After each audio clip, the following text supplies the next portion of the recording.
എൻ്റെ പേര് ബിജില, സ്ഥലം കൈനാട്ടിയാണ്. ഞാനൊരു പ്രൊഡക്റ്റിനെ പറ്റി പറയാനാണ് വീഡിയോയിലേക്ക് വന്നത്.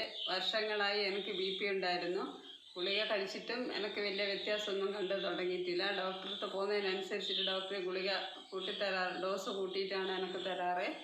അതിന് ശേഷമാണ് എൻ്റെ മാമൻ ഇത് എനിക്ക് റെക്കമെൻഡ് ചെയ്ത് തന്നത്. ഞാൻ 3 ബോട്ടിലോളം കഴിച്ച്. അതിന് ശേഷം BP നല്ലോണം കൺട്രോളായി. 130-80 എന്ന ലെവലിലേക്ക് വന്നിട്ടുണ്ട്. പിന്നെ പറയാന്ന് വെച്ചാൽ സന്ധിവേദനയാണ്. കാലിനും മുട്ടിനൊക്കെ നല്ല നീര് വന്നിട്ടുണ്ടായിരുന്നു. ഡോക്ടറെ അടുത്ത് പോയി കഴിഞ്ഞാൽ ഡോക്ടർ ഒരു ജോലിയും ചെയ്യാതെ റെസ്റ്റ് എടുക്കാനാണ് പറയാറ്. എന്നാലും ഗുളിക കഴിക്കുമ്പോഴേ വ്യത്യാസമുള്ളൂ. വീണ്ടും ജോലിയൊന്നും ചെയ്യാൻ പറ്റാതെയായിട്ട് ഇരിക്കാറുണ്ട്. അതിനെല്ലാം നല്ല വ്യത്യാസമായിട്ട് വന്നതാണ്. പിന്നെ പറയാന്ന് വെച്ചാൽ എൻ്റെ മുഖത്ത് നല്ല കലയും മുഖക്കുരുവൊക്കെ നല്ലോണം ഉണ്ടായിരുന്നു. അതിനും എനിക്ക് ഈ പ്രൊഡക്റ്റാണ് നല്ല വ്യത്യാസമായിട്ട് മാറ്റി തന്നത്. അതുകൊണ്ട് എല്ലാവർക്കും ഞാൻ ഈ പ്രൊഡക്റ്റ് ഐപ്പൾസ് എന്ന് പറയുന്ന പ്രൊഡക്റ്റ് റെക്കമെൻഡ് ചെയ്യുകയാണ്.